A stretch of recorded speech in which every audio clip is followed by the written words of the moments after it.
Everyone, welcome back to nines classes and this is Naishree. आशा करती हूँ कि आप सभी लोग बहुत ही अच्छे होंगे और अपने घरों में सुरक्षित होंगे। आज के इस वीडियो में हम शिशुअवस्था की विशेषताएं पढ़ने वाले हैं। पिछले लेक्चर में भी हमने शिशुअवस्था की विशेषताएं ही पढ़ा था और आज के लेक्चर में आपका शिशुअवस्था खत्म हो जाएगा। आज यहाँ पर जो बेसिकली हम विशेषताएं पढ़ने वाले हैं उनमें हम बात करते हैं मानसिक विकास की, साथ ही साथ हम यहाँ पर गामक विकास की बात करने वाले हैं और संवेगात्मक विकास की बात करने वाले हैं। पिछले लेक्चर में हम लोगों ने शारीरिक विकास की बात की थी, जो कि आप लोगों ने अच्छे से पढ़ा होगा। अगर आप चैनल पर नए हैं तो आप हमारी प्लेलिस्ट से जाके वीडियोस देख सकते हैं। अगर मैं बात करूँ शिशुअवस्था में मानसिक विकास कैसा होता है, तो शिशुअवस्था में मानसिक विकास कैसा होता है, तीव्र होता है। यही आपको नोट करना है। पहले चीजों को आपको समझना है, उसके बाद आपको नोट करना है। शिशुअवस्था में अगर मानसिक विकास आपसे पूछा जाए तो शिशुअवस्था में मानसिक विकास में तीव्रता पाई जाती है। अगर मैं बात करूं कि शिशुअवस्था में आपकी अन्य कौन विशेषताएं पाई जाती हैं, तो आप देख सकते हैं कि शिशुअवस्था में कल्पना की आप देखेंगे कि बच्चा जो है सोच में डूबा रहता है, कल्पना की, साथ ही साथ अवधान। अवधान का मतलब होता है किसी चीज को टुकुर टुकुर देखना। जैसे उसमें आपने कोई चीज उसको दे दी बच्चे को, आप देखिएगा वो उस चीज को ऐसे टुकुर टुकुर देखता रहता है, नजरें नहीं हटाता, इधर से उधर नहीं हो सकता, हंसा दो रुला दो वो ऐसे देख रहा है, कुछ नहीं उसको फर्क पड़ता। आप कभी देखना तो छोटा जो नन्हा बच्चा होता है, शिशुअवस्था में जो बालक होता है, उसके अंदर कल्पना की, अवधान की, टुकुर टुकुर देखने की और साथ ही साथ संवेदना, ये आपकी जो है कुछ विशेषताएं बालक में पाई जाती हैं। तो यही आपको नोट करना है सेकेंड पॉइंट में कि शिशुअवस्था के दौरान बालक के अंदर कल्पना, अवधान, संवेदना, इन सभी की जो है आपकी प्रबलता पाई जाती है। ठीक, तो दो ही पॉइंट आपको नोट करना है मानसिक विकास में। अगला जैसे यहाँ पर मैंने पॉइंट लिखा है सीखने में तीव्रता। अगर मैं बात करूं शिशुअवस्था की, तो मैंने आप लोगों को एक डेफिनेशन पढ़ाई थी बैलेंटाइन की। बैलेंटाइन ने कहा था कि आपका जो शिशुअवस्था है ये सीखने का अनोखा काल है। सीखने का अनोखा काल किसने कहा है? बैलेंटाइन ने कहा था। क्यों कहा था?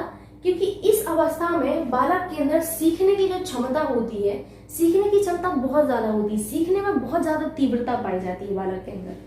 जितना बालक इस अवस्था में सीख सकता है उतना सीख सकता है, इसीलिए शिशुअवस्था को सीखने का अनोखा काल कहा गया।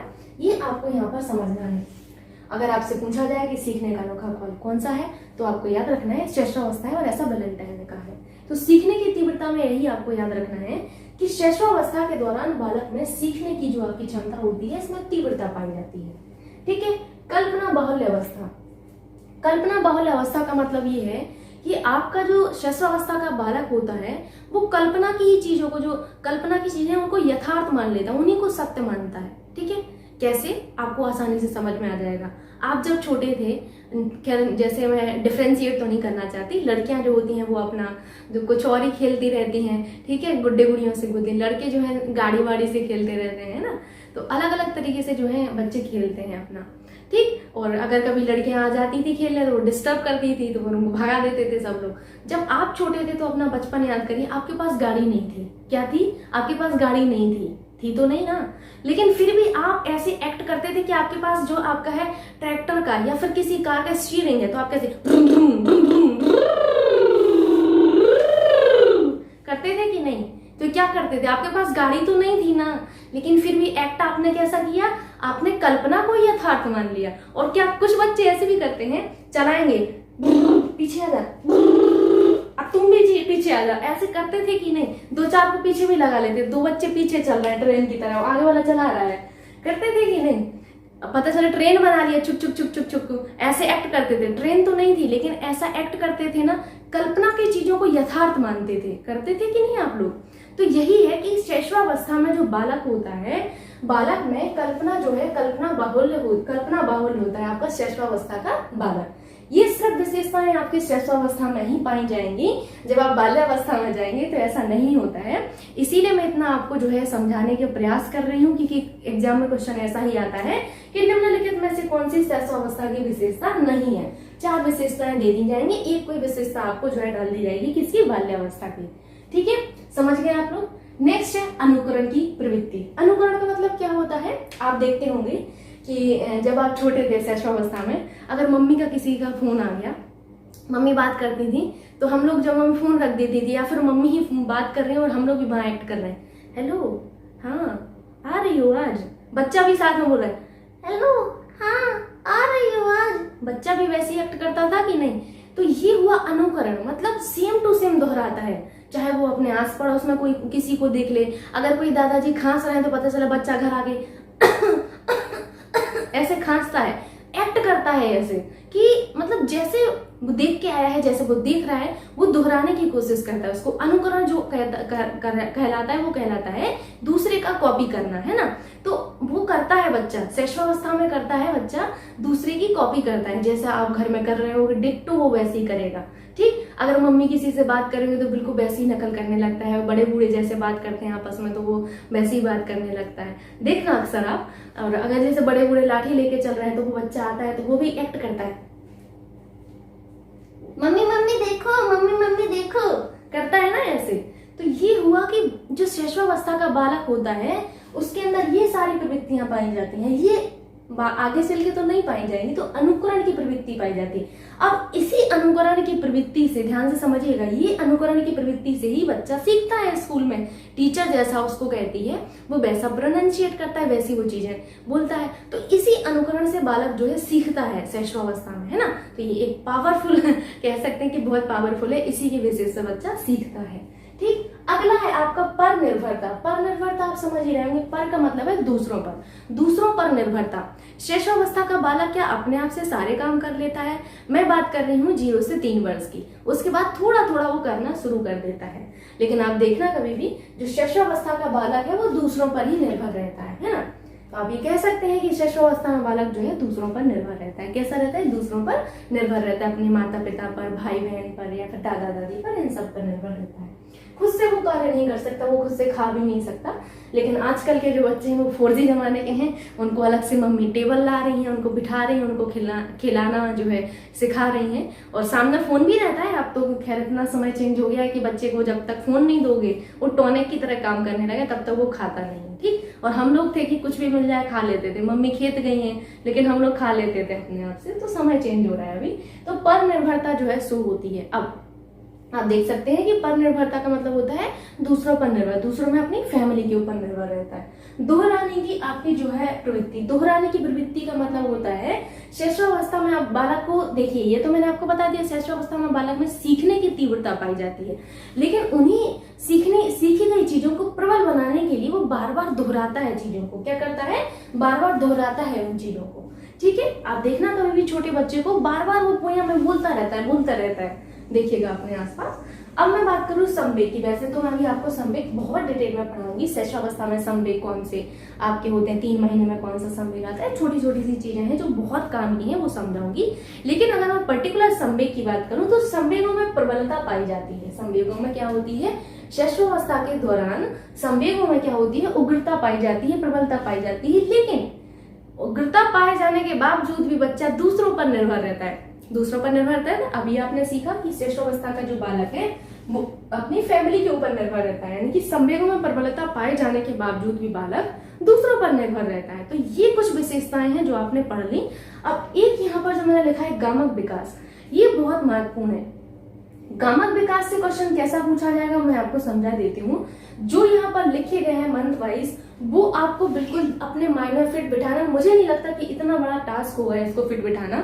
आप किसी बच्चे को देखिएगा तब आपको समझ में आ जाएगा आसानी से, इसमें कोई बड़ी बात है नहीं है, ठीक है।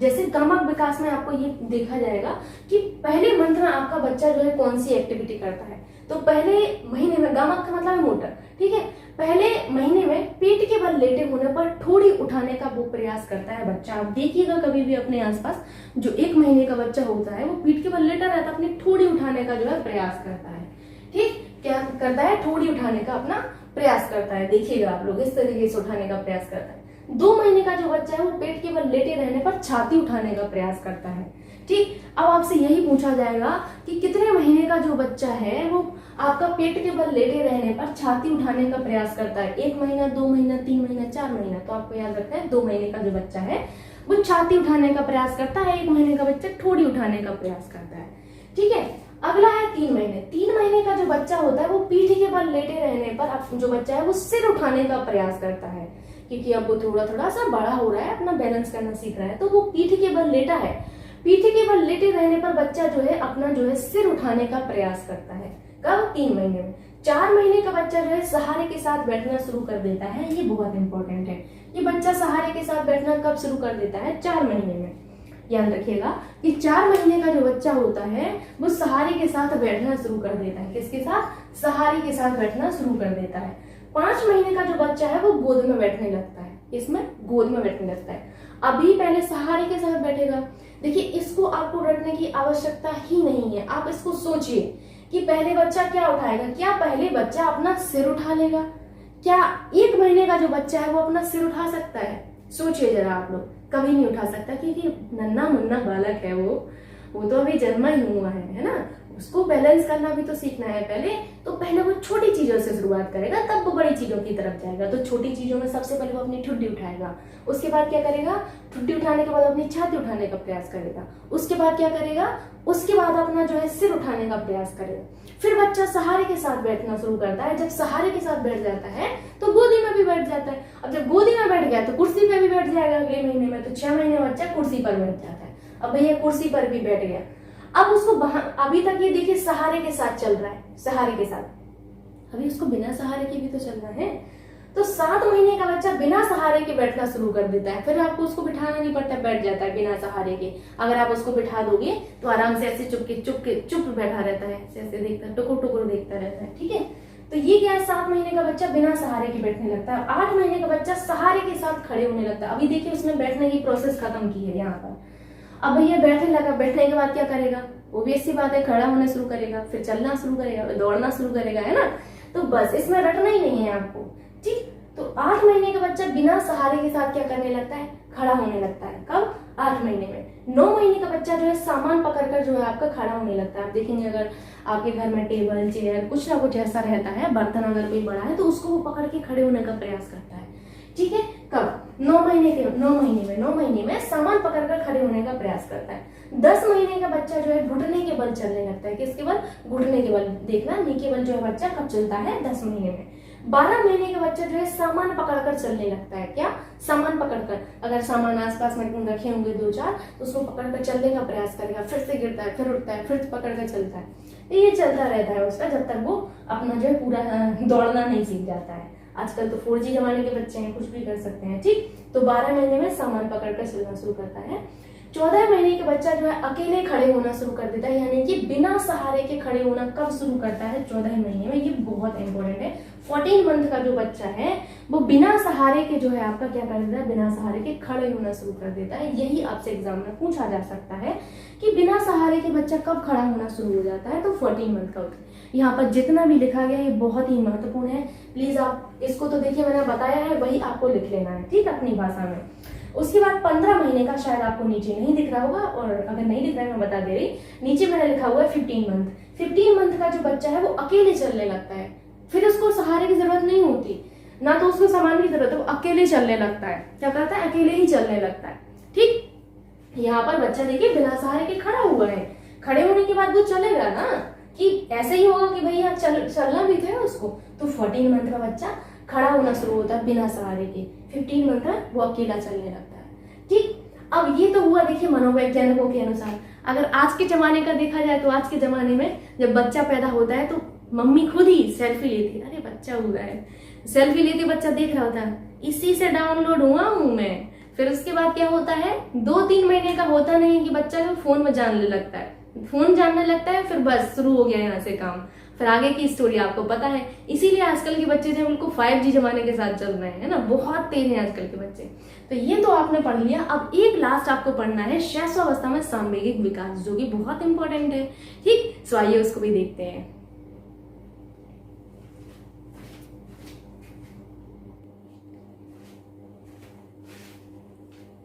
अब हमें यहाँ पर समझना है शैशवावस्था के दौरान आपका सांवेगिक विकास किस तरीके से होता है। सांवेगिक विकास को मैं आसान भाषा में समझाने की पूरी कोशिश करूंगी और आप आसान भाषा में समझ भी जाएंगे। ठीक है, अगर आपको सांवेगिक विकास समझना है तो पहले ये समझना पड़ेगा कि शैशवावस्था में जो आपके संवेग हैं, इन संवेगों का प्रदर्शन किस तरीके से किया जाता है। क्योंकि आप सभी को पता है कि शैशवावस्था में जो समय है आपका कब से कब तक माना जाता है? 0 से 6 वर्ष का समय माना जाता है ना। शुरुआत के आप देखा जाए 2 वर्ष तक तो बच्चा जो है इतना बोल नहीं पाता है ना। और इस दौरान आपको ये देखना है कि शैशवावस्था के दौरान बच्चा जो है संवेगों को किस तरीके से प्रदर्शित करता है। ये समझ गए आप तो आसान से समझ जाएंगे ये जो यहाँ पर लिखा हुआ है टेबल में वो। जब बच्चा आपका शैशवावस्था में होता है तो उसके द्वारा कुछ ऐसी क्रियाएं की जाती हैं जिससे जो है वो अपनी सांवेगिक अभिव्यक्ति को जो है प्रदर्शित करता है। जैसे रोना, आप देखते होंगे कि शैशवावस्था के दौरान बच्चा कभी भी रोने लगता है, कभी भी हंसने लगता है, रोना, खिलखिलाना, एक और वो एक्टिविटी करता है। अगर उसको कोई चीज ना दो तो उसको गुस्सा जताना है कि आपने वो चीज नहीं दी, अगर आप फोन नहीं दोगे तो गुस्सा जताना है। अब वो इस तरीके से हाथ पैर पटकेगा कि आपको पता नहीं चलेगा आपका फोन कहाँ छक्के छुड़ा के भाग गया। ठीक है, तो इस तरीके से वो अपनी सांवेगिक अभिव्यक्ति को दर्शाता है। कैसे? रोकर, चिल्लाकर, खिलखिलाकर, कभी हंसकर, कभी जो है हाथ पैर पटक कर। तो आपको पहला पॉइंट यही लिखना है, जैसे यहाँ पर मैं लिख रही हूँ सांवेगिक विकास में आपको लिखना है। पहला पॉइंट यहाँ पर लिखिएगा, शैशवावस्था के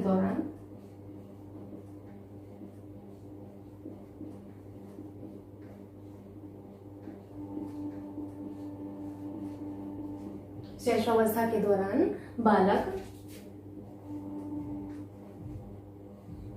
सांवेगों को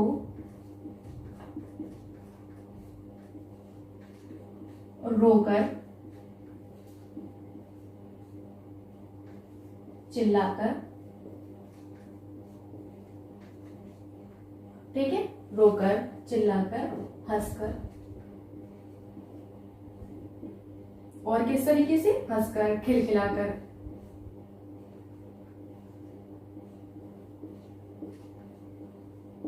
हाथ पैर पटक कर,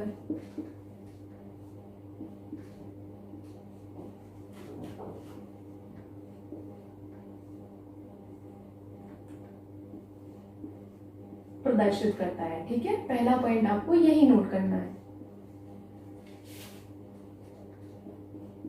ठीक, पहला पॉइंट आप लोगों ने नोट कर लिया कि शैशवावस्था के दौरान बालक, बाल नहीं यहाँ पर बालक कर लीजिएगा आप लोग, बालक संवेगों को रोकर, चिल्लाकर, हंसकर, खिलखिलाकर और हाथ पैर पटक कर प्रदर्शित करता है। ठीक है, शैशवावस्था के दौरान जो संवेग होते हैं वो अस्थिर होते हैं। अस्थिर यानी कि पल भर में रोने लगता है, पल भर में हंसने लगता है। बच्चा चला रो रहा, आपने कुछ दिखा दिया, देखो देखो बच्चा चिड़िया, तो वो हंसने लगता है, ही ऐसे करने लगता है। आप देखना कभी भी जो शैशवावस्था का बालक होता है वो ऐसे ही होता है। तो पल भर में रो दिया, पल भर में तुरंत हंसने लगता है, तो क्या होता है? संवेगों में अस्थिरता होती है। तो आप यहाँ पर लिख सकते हैं कि शैशवावस्था के दौरान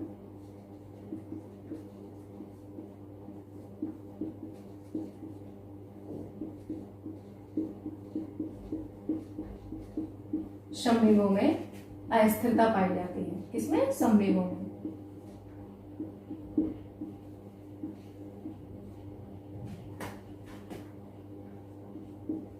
अस्थिरता पाई जाती है। क्या पाई जाती है? अस्थिरता पाई जाती है। अस्थिर का मतलब आप समझ गए होंगे, है ना? पल भर में रो दिया, पल भर में हंसना, पल भर में दौड़ने लग, कुछ भी कर सकता है बालक। ठीक है, ये समझ लीजिए आप शैशवावस्था के दौरान।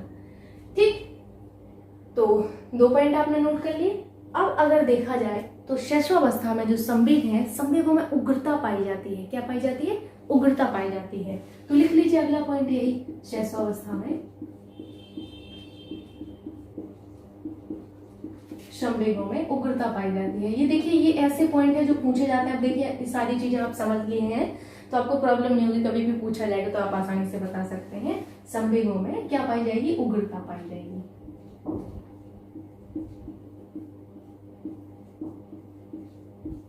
ठीक है, ये आपने इतना समझ लिया। अब यहाँ पर आपको, यहाँ पर जो ये ब्रिजेस लिखा हुआ है, ये एक महिला मनोवैज्ञानिक है। क्या है? महिला मनोवैज्ञानिक है।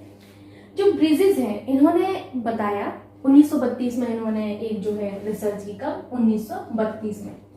1932 में इन्होंने कुछ रिसर्च की और इन्होंने फिर उस रिसर्च के बाद जो है निष्कर्ष निकाला कि विभिन्न अवस्थाओं में बच्चे के अंदर, बालक के अंदर विभिन्न प्रकार के जो संवेग हैं वो प्रदर्शित किए जाते हैं। ऐसा ब्रिजेस ने कहा है। किसने कहा है? ब्रिजेस ने कहा है। एक महिला मनोवैज्ञानिक थे।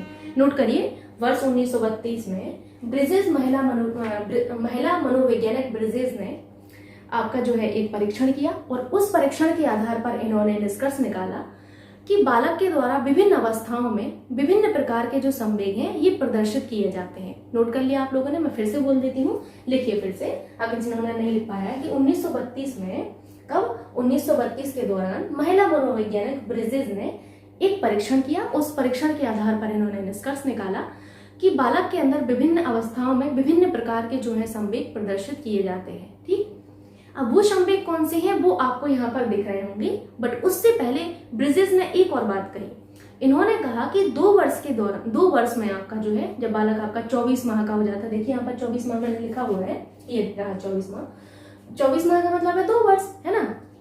24 माह या 2 वर्ष में आपके जो है बालक के अंदर सभी प्रकार के संवेग विकसित हो जाते हैं, ऐसा ब्रिजेस ने कहा है। अब ये आपसे परीक्षा में पूछा जा सकता है कि आपकी जो है बालक कितने वर्ष का होता है जब उसके अंदर सभी प्रकार के संवेग जो है विकसित हो जाते हैं, तो वो है आपका 2 वर्ष, ऐसा ब्रिजेस ने बताया है। ठीक है, तो आपको नेक्स्ट पॉइंट यही लिखना है। ठीक है, जब आप यहाँ पर ब्रिजेस महिला के बारे में लिखा आपने 1932 वाला पॉइंट, तो आपका अगला पॉइंट यही होना चाहिए। इन्होंने कहा कि आप ब्रिजेस महिला, ब्रिजेस ने बताया कि बालक के अंदर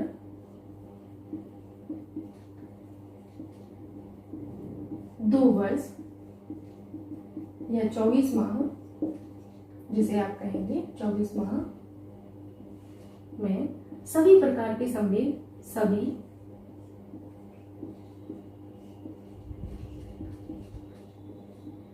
संवेग विकसित हो जाते हैं। क्या हो जाते हैं?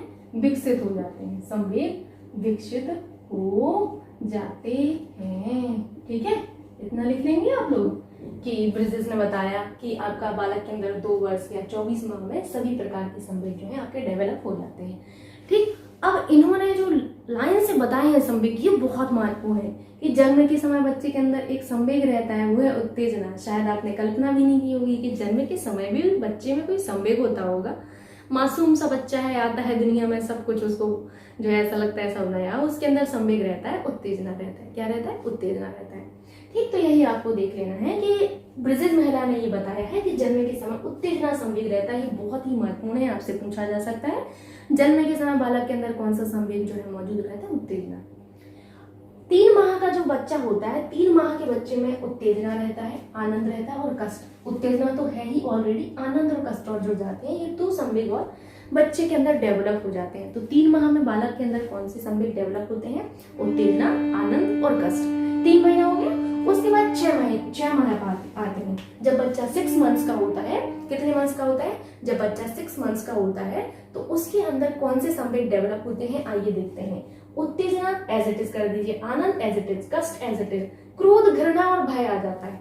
ये 3 संवेग और आ जाते हैं, क्रोध, घृणा और भय। क्रोध, घृणा, भय कैसे पढ़ेंगे? क्रोध, घृणा, भय ये तो ऑलरेडी थे ही। कौन कौन से? उत्तेजना, आनंद और कष्ट बालक के अंदर थे ही। अब उसके अंदर और आ गए संवेग। कौन सा आया? क्रोध, घृणा और भय आ गया। ठीक, 6 महीना खत्म हो गया। 12 महीने का जो बालक होता है उसके अंदर उत्तेजना, आनंद, कष्ट और आपका क्रोध, घृणा, भय के अलावा 2 और संवेग आ जाते हैं, स्नेह और उल्लास डेवलप हो जाते हैं। कौन सा? स्नेह और उल्लास। ठीक, तो याद रखना है कि स्नेह और उल्लास जो है ये संवेग भी आपके बालक के अंदर आ जाते हैं। कब आते हैं? जब बालक अपना 12 माह का होता है। जब 18 महीने का होगा तो बच्चे के अंदर उत्तेजना होगा, आनंद होगा, कष्ट होगा, क्रोध होगा, घृणा होगा, भय होगा, स्नेह होगा, उल्लास होगा, ईर्ष्या भी आ जाती है। ईर्ष्या कब आती है? जब बालक 18 माह का होता है, 18 मंथ्स का जब बालक होता है तो उसके अंदर कौन सा संवेग डेवलप होता है? उसके अंदर जो डेवलप होता है वो ईर्ष्या होता है। ठीक, ये तो सारी एज इट इज आपको करना ही है। अब आता है 24 माह। जब बालक 24 माह का होता है तो इसके अंदर कौन से संवेग डेवलप होते हैं? उत्तेजना, आनंद, कष्ट, क्रोध, घृणा, भय, स्नेह, उल्लास, ईर्ष्या, हर्ष। ठीक, तो ये आप देख सकते हैं कि जो ब्रिजेस महिला वैज्ञानिक हैं इन्होंने कौन से आपके संवेग बताए हैं जो कि एग्जाम के पॉइंट ऑफ व्यू से बहुत ही महत्वपूर्ण है। ठीक, कितने वर्ष की अवस्था में बालक के अंदर सभी प्रकार के जो संवेग हैं वो विकसित हो जाते हैं, ये भी आपके लिए काफी महत्वपूर्ण है। किस अवस्था के दौरान संवेगों में उग्रता पाई जाती है, ये भी आपके लिए महत्वपूर्ण है। तो अब आप समझिए होंगे। अब यहाँ पर एक जो है पॉइंट में प्रेम करें, एक पॉइंट और आता है, वो ये आता है फ्राइड के बारे में। फ्राइड आपके एक मनोवैज्ञानिक है और फ्राइड ने जो है बताया है कि शैशवावस्था के दौरान बालक में स्वप्रेम या आत्म प्रेम की भावना पाई जाती है। किसकी? स्वप्रेम या आत्म प्रेम की भावना पाई जाती है। इसको आप बिल्कुल आसान भाषा में समझ सकते हैं, मैं आपको समझा देती हूँ। ये लास्ट पॉइंट है हमारा किसका? शैशवावस्था का। ठीक है, जैसे जब आप अपना शैशवावस्था के दौरान होंगे, शायद आपको याद आ रहा हो या नहीं, अगर आसपास बच्चे हैं तो उसको सोचिए। आप देखिएगा कभी भी शैशवावस्था का जो बालक है वो अपने में खोया रहता है, वो ना तो अपनी चीजें किसी से शेयर करना चाहता है। अगर उसका छोटा भाई बहन होगा, क्योंकि ऐसा कई बार हो जाता है कि एक बच्चा है, दूसरे की प्लानिंग चल रही थी, प्रोसेस में होता है, तो अगर वो हो जाता है बच्चा, उससे कुछ भी शेयर नहीं करता है, वो अपना अपना करता है। अपने खिलौने वो किसी को शेयर नहीं करता है, आप देखना कभी भी। वो अपनी मम्मी को भी संभालने को नहीं देता है, वो खुद अपने खिलौनों को संभालने की कोशिश करता है। बच्चे के अंदर शैशवावस्था में स्वार्थ की भावना पाई जाती है। अब आप सोच रहे होंगे कि इतना छोटा बालक, उसमें स्वार्थ, छोटे बच्चे में भी स्वार्थ की भावना पाई जाती है जो शैशवावस्था में होता है। उसी के चलते जो है बालक अपना जो है अपने आप को आत्म प्रेम करता है। आत्म प्रेम के चलते वो कभी भी किसी से अपने खिलौने तक शेयर नहीं करना चाहता है, वो अपने खिलौनों को खुद सहेजता है। आप देखना, एक उसका डब्बा होगा अलग से, उस डब्बा में अपना खिलौना अपने आप से भर के रखेगा, संभाल के रख देगा, ठीक। वो किसी को शेयर नहीं करना चाहता, ऐसे करके रखता है। अपने खिलौने का लिए होगा तो ऐसे छुपाए रहेगा, मेरे हैं, छोड़ा मत लेना, नहीं तो कर देंगे। आप देखना कभी भी छोटा बालक होता है, वो नहीं दे सकता, दादा कहेंगे बेटा एक दे दो, हम नहीं देंगे, तो वो देता भी नहीं है बच्चा। आप देखना कभी भी। तो इस तरीके की जो चीजें आपकी पाई जाती है वो शैशवावस्था में पाई जाती है, ऐसा फ्राइड ने कहा। ये बहुत महत्वपूर्ण बात बता रही हूँ मैं ऊपर लिख दूं तो चल जाएगा, अगर आप लोगों को दिख रहा हो तो। फ्राइड, एक बार मैं कैमरे में देख लेती हूँ कि आपको दिख रहा है कि नहीं, क्योंकि मैं नहीं चाहती कि कुछ भी ऐसा हो जो आपको ना दिखे। चलिए थोड़ा सा नीचे मुझे लिखना पड़ेगा, इसीलिए मैं देखो पहले से देख ली, मुझे शक हो रहा था।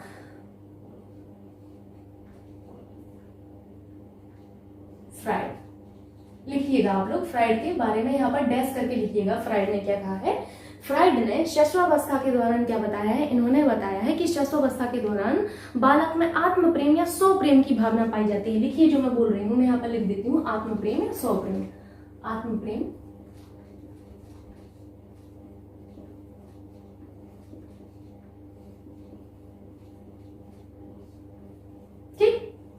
किसी भावना पाई जाती है बालक में? फ्राइड ने बताया है कि शैशवावस्था के दौरान बालक में आत्म प्रेम या स्व प्रेम की भावना पाई जाती है, ठीक। अब इस भावना को एक टर्म दिया गया, वो बहुत महत्वपूर्ण है, नार्सिसिज्म। क्या कहा गया? नार्सिसिज्म कहा गया। यही आपको लिखना है कि फ्राइड मनोवैज्ञानिक थे जिन्होंने बताया कि शैशवावस्था के दौरान बालक के अंदर जो है स्वप्रेम या आत्म प्रेम की भावना पाई जाती है, जिसे इन्होंने नार्सिसिज्म कहा है। क्या कहा है? नार्सिसिज्म कहा है। वेरी वेरी इंपॉर्टेंट, आपसे यही पूछा जाएगा, ठीक है। तो इसको लिख लीजिएगा कि इसे इन्होंने नार्सिसिज्म जो है कहा, नार्सिसिज्म नाम दिया, नार्सिसिज्म। याद रखिएगा, नार्सिसिज्म इन्होंने नाम दिया। क्या दिया? नार्सिसिज्म नाम दिया, याद रखिएगा। अब एक चीज तो आप यहाँ पर समझ गए, नार्सिसिज्म इन्होंने नाम दिया किसको? आत्म प्रेम या स्व प्रेम को। कब? शैशवावस्था में। Very good very good.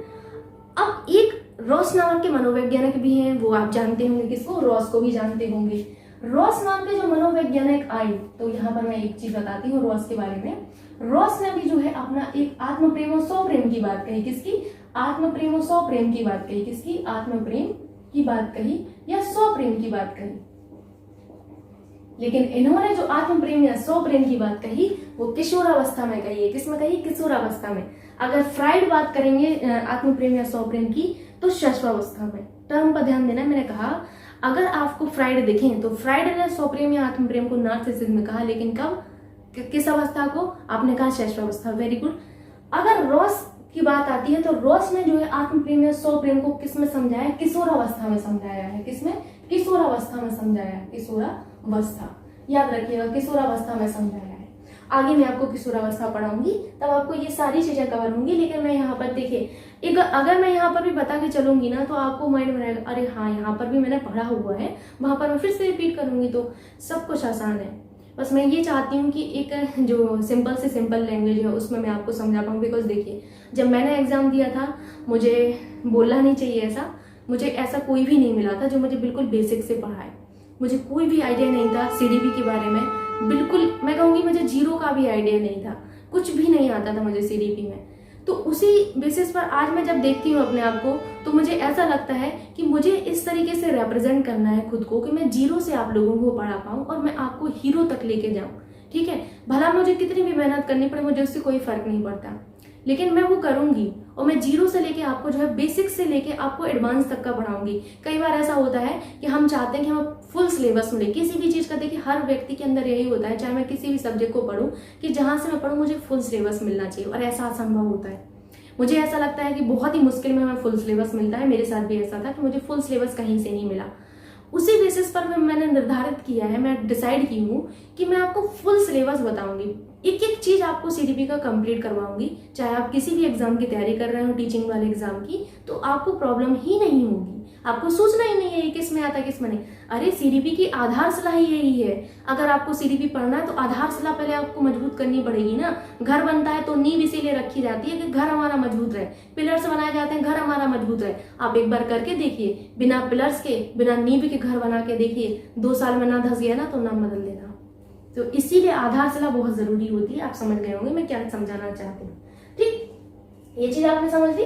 अब यहाँ पर मैं एक चीज बताने वाली थी, हाँ, ऑडिपस और इलेक्ट्रा के बारे में।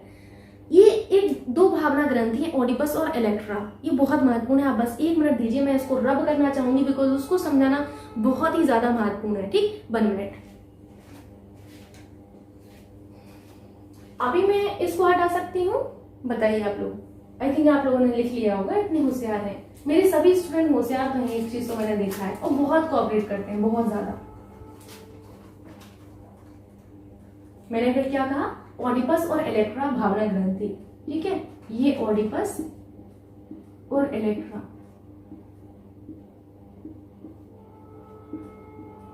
भावना ग्रंथि, ये बहुत महत्वपूर्ण है। अब इसको अगर आप समझ गए तो आपको कोई प्रॉब्लम होगी ही नहीं अगर परीक्षा में प्रश्न आता है तो। ऑडिपस और इलेक्ट्रा भावना ग्रंथि, ठीक है। अगर आप लोगों ने पहले पढ़ा होगा तो शायद आप लोगों को पता होगा ऑडिपस और इलेक्ट्रा भावना ग्रंथि के बारे में। परीक्षा में प्रश्न ये आता है कि ऑडिपस और इलेक्ट्रा भावना ग्रंथियां किस अवस्था में आपकी जो है विकसित होती हैं। ये बहुत महत्वपूर्ण है। आइए समझते हैं। पहले तो ये देखते हैं कि ऑडिपस जो भावना ग्रंथि है ये किसमें, बालकों में पाई जाती है। बालक यानी कि लड़कों में, ठीक है, विष्णु जी में पाई जाती है, आप ये कह सकते हैं। और इलेक्ट्रा की अगर बात करें तो ये लक्ष्मी जी में यानी कि लड़कियों में पाई जाती है। किसमें, लड़कियों में पाई जाती है, बालिकाओं में पाई जाती है।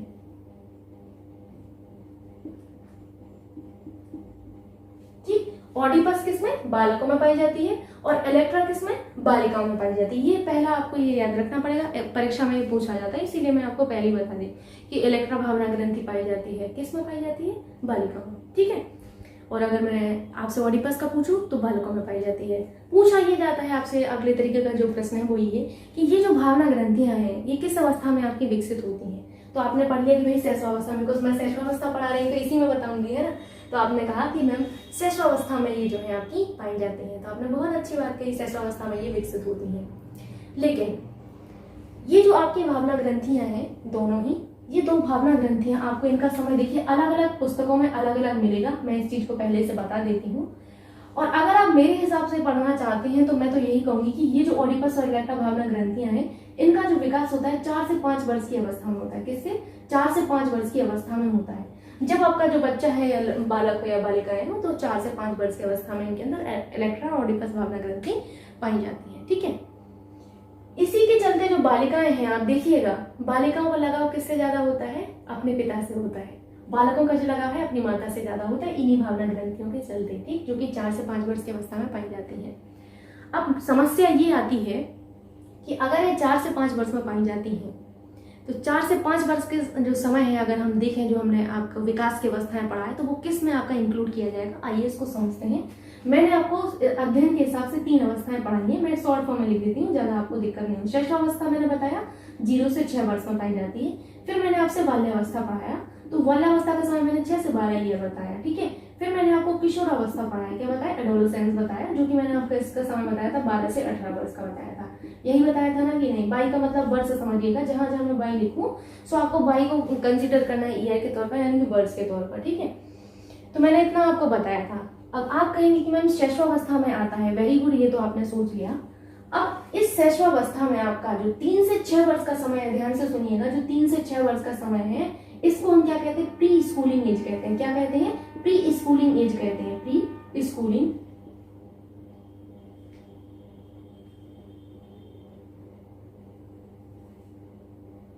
क्या कहते हैं, प्री स्कूलिंग एज कहा जाता है। किसको कहा जाता है, 3 से 6 वर्ष की जो अवस्था होती है इसको प्री स्कूलिंग एज कहा जाता है। साथ ही साथ क्या कहा जाता है, प्रारंभिक बाल्यावस्था, वेरी गुड। इसी को प्री स्कूलिंग के साथ साथ प्रारंभिक बाल्यावस्था भी कहा जाता है। क्या कहा जाता है? प्रारंभिक बाल्यावस्था भी कहा जाता है। प्रारंभिक बाल्यावस्था, प्रारंभिक बाल्यावस्था किसको कहा जाता है? प्री स्कूलिंग एज, यानी कि 3 से 6 वर्ष का जो समय है, इस 3 से 6 वर्ष के समय को हम प्रारंभिक बाल्यावस्था कहते हैं। अभी मैं बाल्यावस्था पढ़ाऊंगी, सारी चीजें आपकी वहां पर हो जाएंगी, बट यहाँ पर थोड़ा सा आपको जानना जरूरी है। प्रारंभिक बाल्यावस्था 3 से 6 वर्ष का पाया जाता है। तो अगर आपके ऑप्शन में प्रारंभिक बाल्यावस्था हुआ तब आप किसको प्रायोरिटी देंगे? हम प्रायोरिटी देंगे प्रारंभिक बाल्यावस्था को। अब 2 तरीके के क्वेश्चन मैं आपको यहाँ पर लिख देती हूँ और आशा करते हैं कि आपने लिख लिया होगा। तो मैं इसको हटाना चाहूंगी क्योंकि बिना हटाए तो मैं नहीं बता पाऊंगी आप लोगों को। या आप लोगों ने लिखा? हटा सकती हूँ इसको अभी। आइए यहाँ से इसको मैं रब कर देती हूँ, थोड़ा सा रब करती हूँ।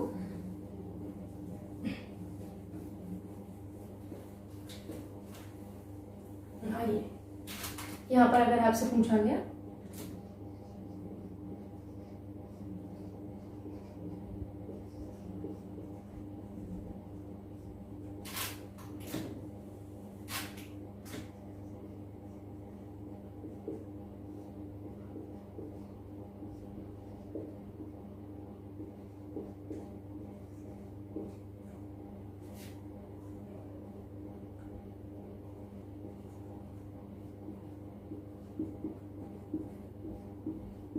ये आपकी परीक्षा में क्वेश्चन आया, ऑडिपस जो भावना ग्रंथि है विकसित होती है। पहला ऑप्शन आपको दे दिया गया शैशवावस्था।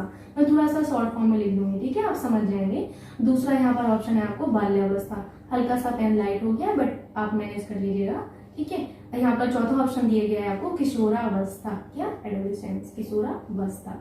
और यहाँ पर चौथा ऑप्शन आपको दिया गया प्रौढ़ावस्था। क्या दिया गया? प्रौढ़ावस्था, ठीक है, प्रौढ़ावस्था, ठीक। ये आपको 4 ऑप्शन दिए गए हैं, ठीक। ये आपने नोट कर लिया। अब यहाँ पर मैं दूसरे तरीके का क्वेश्चन लिख देती हूँ आपके लिए।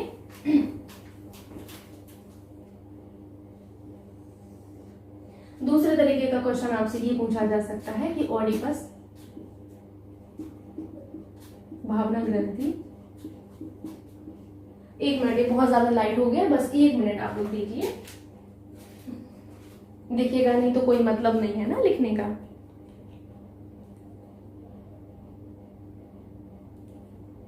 ये बहुत ज्यादा से आई, इसमें जो है बनना पड़ता है। मुझे लगता है कि जितनी बार मैं लिखती हूँ, जैसे बोर्ड पर आती है तो उससे पहले मैं फिल करके आती हूँ, लेकिन फिर से खत्म हो जाता है। पैसे की आती है भाई, फ्री की नहीं है। थोड़ा कम पिया करो स्याही को, ठीक। ऑडिपस भावना जो है भावना ग्रंथि विकसित होती है। चल भी नहीं रहा है ठीक से, होती है। पहला आपको यहाँ पर ऑप्शन दे दिया गया है शैशवावस्था। लग रहा है ये बुरा मान गया, मुझे लग रहा है इसके मैंने आंसर बोल दिया, ये तो सच में बुरा मान गया। चलिए, नहीं माना है, चल रहा है शैशवावस्था। यहाँ पर बी ऑप्शन है प्रारंभिक बाल्यावस्था। अभी मैं दूर हो जाऊंगी, आपको सब कुछ दिखेगा, फिर बताना है आपको कि कौन सा आप करेक्ट करेंगे। शैशवावस्था, प्रारंभिक बाल्यावस्था, बाल्यावस्था, यहाँ पर 4th ऑप्शन है आपके पास, कौन सा? ऑप्शन नंबर डी है आपके पास, किशोरावस्था, ठीक है। चलिए, अब बताइए आप लोग कि आपके पास ये 2 तरीके का क्वेश्चन लिखा हुआ है। मैं इसको भी हटा देती हूँ, आपको कोई दिक्कत नहीं होनी चाहिए भाई। अब आप यहाँ पर देख के जो मैंने क्वेश्चन पूछा है वो बताइए आप लोग। ऑडिपस भावना ग्रंथि जो है विकसित होती है, कब विकसित होती है? तो आपको पहला क्वेश्चन मैंने ये दिया है और दूसरा क्वेश्चन जो मैंने आपको दिया है वो ये दिया है कि ऑडिपस भावना ग्रंथि विकसित होती है। तो इनमें से आप जो है पहले वाले में कौन सा ऑप्शन सही करेंगे? तो आप कहेंगे कि मैम अगर हमारा पहला वाला क्वेश्चन देखा जाए, मैं अभी इसको नहीं सोच रही हूँ, अभी इसको मत सोचिए आप लोग, ठीक है। इसमें देखिए, ऑडिपस भावना ग्रंथि विकसित होती है शैशवावस्था, बाल्यावस्था, किशोरावस्था, प्रौढ़ावस्था। तो आपने कहा मैम शैशवावस्था में, वेरी गुड। तो यहाँ पर हमने शैशवावस्था टिक कर दिया। लेकिन अगला आप जो है क्वेश्चन देखिए कि ऑडिपस भावना ग्रंथि विकसित होती है शैशवावस्था, प्रारंभिक बाल्यावस्था, बाल्यावस्था, किशोरावस्था। यहाँ पर आपको प्रारंभिक बाल्यावस्था ऑप्शन नहीं था, यहाँ पर ऑप्शन नहीं था, तो आपने आपने शैशवावस्था को सही कर दिया, क्योंकि 0 से 6 वर्ष का समय हमारा शैशवावस्था में ही आता है। लेकिन यहाँ पर हमें प्रारंभिक बाल्यावस्था ऑप्शन दे दिया गया। अब अगर इन्होंने प्रारंभिक बाल्यावस्था दे दिया गया तो हम प्रायोरिटी फिर किसको देंगे? प्रायोरिटी हम प्रारंभिक बाल्यावस्था को देंगे। ये चीज तो अब आप समझ गए हो ना। जब हमें एग्जैक्ट मिल गया है, क्योंकि हमारी जो ऑडिपस और रेक्टा भावना ग्रंथि है, मैंने बताया प्रारंभिक बाल्यावस्था में आपकी ये विकसित होती है ना, जो है आपके 5 से 6 वर्ष की अवस्था में विकसित होती हैं। तो यहाँ पर मैंने आपको बताया है कि प्रारंभिक बाल्यावस्था में ये ग्रंथि विकसित होती है, तो यहाँ पर हमें यही ऑप्शन मिला है, इसीलिए हमने यहाँ पर इसको प्रायोरिटी दी है। ठीक, पहले वाले क्वेश्चन में देखा जाए तो उसमें प्रारंभिक बाल्यावस्था था ही नहीं, तो हम कहाँ से पैदा करते, पैदा नहीं करना था तो आपने फिर उधर उसको ही टिक कर दिया। ठीक, सो ये रहा आपका सारा का सारा मैं कहूँगी शिशुअवस्था के बारे में। और मैं आशा करती हूँ कि मतलब सिंपल लैंग्वेज में आपको समझ में आया होगा, साथ ही साथ कुछ फैक्ट्स आपको पता चले होंगे जो पहले नहीं पता होंगे, बिकॉज हम सभी ये चाहते हैं कि हम कुछ नया सीखें। हर व्यक्ति के अंदर यही चाह होती है कि हम कुछ नया सीखें, और ये बहुत अच्छी बात भी है। सो अगर आपको वीडियो अच्छा लगता है, हेल्पफुल होता है, तो मैं आप सभी से यही रिक्वेस्ट करती हूँ कि वीडियो को लाइक करना और अपने दोस्तों के साथ शेयर करना ना भूलिएगा। Thank you so much.